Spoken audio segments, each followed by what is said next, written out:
Hey everyone. Oh gosh, I had total technical difficulties earlier and apparently didn't have my mic on or in the settings. It was weird. It was really weird. So let me share this with my group, with my personal Facebook page so everyone can know.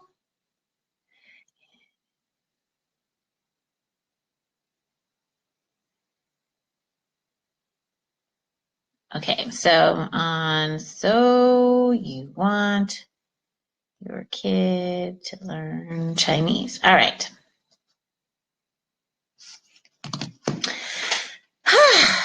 Well, at least I had a dry run, apparently, where no one heard me. Yay! Hey, Jane, I'm so glad you can hear me. Woohoo! All right, so let's see. At least I had a dry run, and hopefully I got my 18-minute throat clearing out. So, a little bit about me. My name is Virginia Dwan. I'm also known as Mandarin Mama. I write a blog at mandarinmama.com, and I have a book on how to teach your kids Chinese called So You Want Your Kid to Learn Chinese. You can see the link in the description of this video. It's an affiliate link, so it doesn't affect your cost of the book, but I get a few pennies on it, or maybe more than pennies, but And so I have been writing about Chinese language acquisition for about 3 to 4 years, and have, just so you kind of have some more background, I have 4 children, 8, 6, 4, and 1, and I bilingually homeschooled the 2 older ones, and my 3rd child goes to Chinese preschools, and my 1-year-old is stuck listening to me speak Chinese all day. And he's totally fluent, guys, because he's 1. All right, so today's topic is actually just an intro, but it's one of the most important pieces of how to teach your kid Chinese, because it will set the tone for the rest of your journey. What do I mean by that? Like all goals in life, you need to know, like all things you want to accomplish, and this is a big thing, right? Chinese is actually pretty, this is a pretty difficult thing to achieve. So you will need to know where you want to go, and then make a game plan for how you want to reach it. Otherwise, it's just a wish or a hope. And if you achieve anything more than like anything close to what you really want, then it's by accident, not by design. So the best way to get what you want to happen is to know what you want to have happen. Now, you might be asking, hey, it's learning how to speak Chinese. Like, what's the big deal about it? So hopefully this brief for me video will kind of explain what I mean. So absolutely, the first thing you must do is decide just exactly what do you mean by learn Chinese. You want to define for yourself what you want, what in your mind you mean by learn Chinese for your children. Like what would you consider a success, and what would you be happy about? Like ideally, what would you have happen? What would your children's language levels be like? Okay, so I will start with it from going from the easiest to the hardest to attain for your to implement and to get to for your children. So the first is understanding only.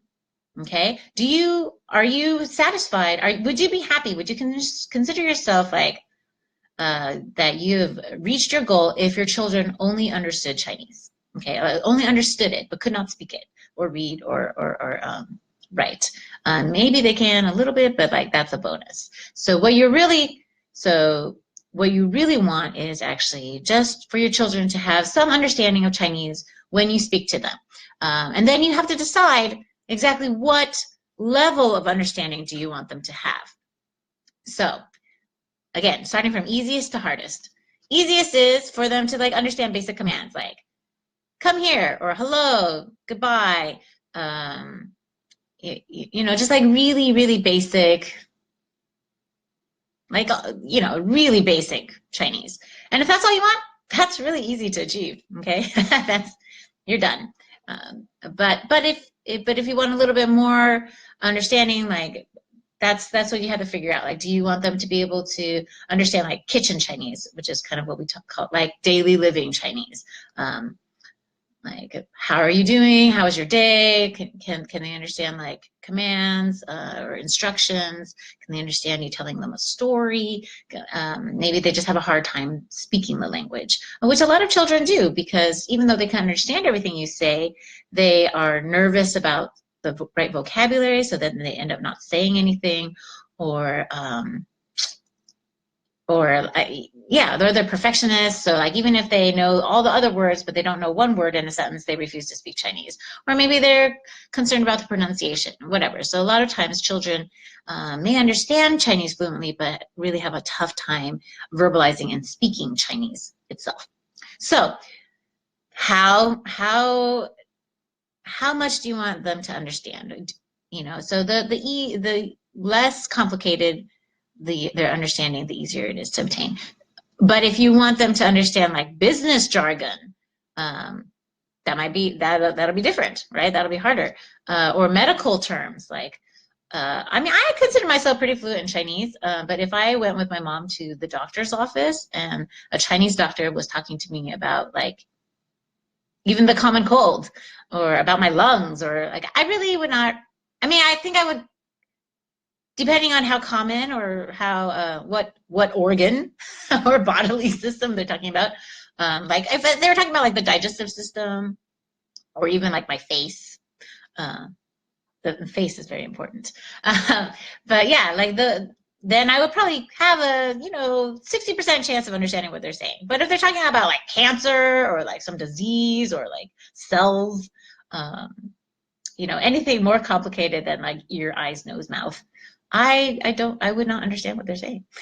So yeah, understanding, there's a huge range, right? And then on top of that, there's like super technical terms, not just medicine, but like in isolated fields, right? And that's the case that's what happens in English too. Like you have to learn a new set of vocabulary, but that goes double for Chinese, right? Okay, so understanding and to what level is probably the easiest tier of like what you mean by learn Chinese. The second one is understanding and then speaking. Like I kind of touched on just now, is they can be at different levels. Okay, so you might be able to understand a lot more than you can speak for various reasons, and then so you might want to think about like how well do you want your children to speak? Are you okay with them maybe having an accent, American or otherwise? If not, then you have to work harder. How much? What do you want them to be able to talk about? So if you want them just to be able to like grunt at you and in the affirmative or negative when you tell them what to do, then it will be pretty easy, right? Like yes, no, okay, sorry, thank you. I mean, those basic things that won't be very hard. But if you want them to be able to actually have a conversation with you, and the more detailed the conversation, again, same thing with understanding. The more you want them to be able to speak, the harder it will be.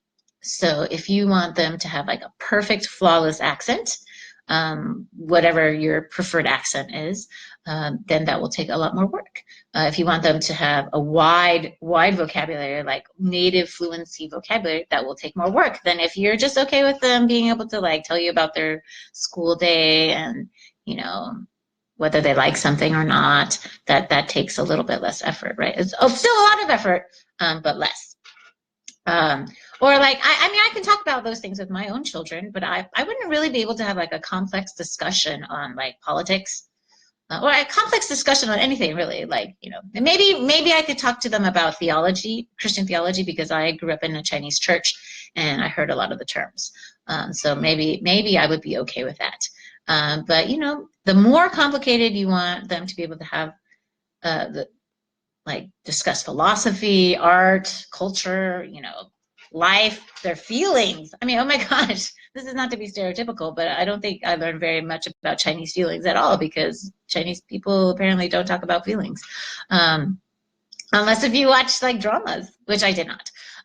So yeah, so it depending on the breadth and width of how much you want them to be able to speak and to a degree of fluency, you need to decide that.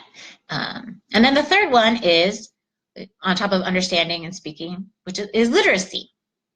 And now for some background, for those of you who are not familiar with Chinese writing or literacy, it's a very difficult language to learn to read because there's about I think 20 to 40,000 characters in the Chinese written language, of which you need about 2,000 to be able to read a newspaper, and then you need about probably 3,000 to be like kind of functional, like to be like kind of a grown up, and then I think 5,000 to 6,000 characters to be highly educated.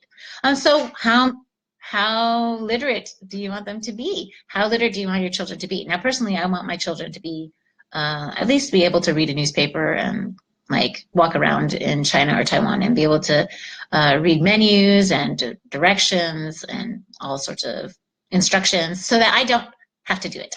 And you might be thinking like, hey, what's the big deal? How hard can that be? It's actually really hard. Even just to read a Chinese picture book like for children, you have to be fluent. I mean, not fluent. You have to be literate because it's not a phonetic language. They're all symbols. They're all characters. So you have to memorize and recall and know the meaning of at least 2,000 to 3,000 characters and then their combinations before you can actually read a book. And so depending, even like a simple Chinese, like even a simple picture book for Chinese kids, I cannot read without assistance. I'll have to use a dictionary. I could probably read like 80% of it, depending on the topic, but I am not literate. And I am a product of 12 years of weekly Saturday Chinese school. I know probably about 12 to 1,500 characters. And even then, when I am confronted with a wall of Chinese, like on a website, like I want to cry. It pains me to see so much Chinese. And that is a huge reason why I want my children to be literate, so that I do not have to read ever again. Jane brings up a very good point. Chinese picture books are for parents to read to their children. So it's actually harder than early readers. So early readers are designed for children to read. And they will have like assistants like pinyin, maybe up to like first grade or second grade for Chinese, for simplified Chinese, and zhuyin for maybe like fourth or fifth grade for Taiwanese kids. So, yeah, it depends on your children, what your desires for your children are. So, do you want them to be able to read with assistance? So I can read anything with zhuyin, which is the Taiwanese phonetic system. But I guess pinyin because it's kind of the same, but just different symbols. So I can read anything with that, but most things, unless if they're for children, are not going to have pinyin or zhuyin next to it. So I would not be able to read that. So my goal is for my children to be able to read without zhuyin or pinyin when they grow up. So I'm what I would call functionally illiterate. Okay, so I recognize a lot of characters, but not enough to actually fully and confidently understand what I am reading, and there'll be huge gaps. And so and the problem is I don't know whether the gaps in whatever I've read is like a trivial gap or like an important detail I should know. And so and so depending on what you want for your children, it will be more or less effort. Right, and the problem with literacy too is that your children might be at a level where they are reading things like Harry Potter in English, but in Chinese they can only read like super baby books, and so your kid is probably not going to want to read about like little bears or whatever when they're reading Harry Potter or Percy Jackson or, Lord of the Rings. Like those are way more interesting on their like developmental level than like a baby book, right? For really early readers, for children. Okay, so that's something to keep in mind. And then lastly, on top of literacy is writing. How much do you want them to be able to write? And writing involves several aspects. One is the basic, like, can you actually write the character? And then the second one is like writing compositions or articles or speeches or like creative writing. And both of those, depending on how much you want them to know, take way more effort. And you think like, hey, if you can read, you should be able to write. But it actually is very different. The best I can think of is like when you look at art, you can look at, the Mona Lisa and know immediately that's the Mona Lisa. But would you be able to reproduce the Mona Lisa? No, you would not. And I can confidently say that to a degree of high certainty because none of us are. Oh my God, I can't remember who painted the Mona Lisa. I think it's Leonardo da Vinci. None of us are him, okay? So you probably would not be able to recreate the Mona Lisa, okay? So same thing with Chinese characters. You could recognize a very complicated character, but you probably would not know how to, you might not know how to recreate it or write it. And so yeah, it's a different part of your brain. It's a different type of memory. It's almost like muscle memory. Okay, so for my children, I'm comfortable with them being able to type in Chinese and to write some characters, but I'm not like super. I'm not going to be like upset if they cannot write all 2,000 characters that they would need to read a newspaper. But if they can input it into an iPhone or I guess not particularly just an iPhone, but any smartphone or laptop, and they use like pinyin or zhuyin to input the words that they want to use, then as long as they can correctly identify the characters, then they can technically write. Okay, so I'm more interested in them being able to string together ideas and not sound like a 4-year-old trying to write Chinese. I'm more interested in them being able to articulate ideas in writing versus the actual being able to handwrite. Although they do know how to do that for now. So I hope that helps. Because I totally forgot to mention this, but I think. But I will be starting this as a weekly series, I'm hoping, and that will go through parts of my book or the concepts covered in my book. I think I'm funnier in my book, but whatever. So yes, so before we start on this, it is very important for you to figure out what levels you want your kids at, and that way we can figure out how to get there, okay? And so that's what we'll be attacking, or not attacking, but covering these next weeks.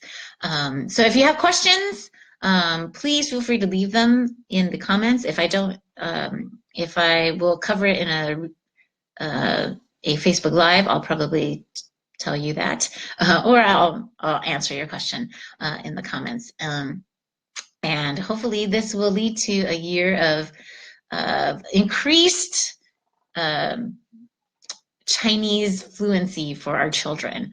And it's always good. And even if you've made goals, remember, you can reassess. So I've changed my goals a few times since I started on this journey about 8 years ago, because we're not static people, right? We learn new things. We might learn new information or learn new tricks or realize like, hey, actually that's too much work. I don't want to do it, which is totally a legit response to setting goals. Okay, so thank you so much. I'm so glad that the sound is working. This is my second time talking about it, and hopefully it is more coherent than the first time, which no one will know because no one heard it.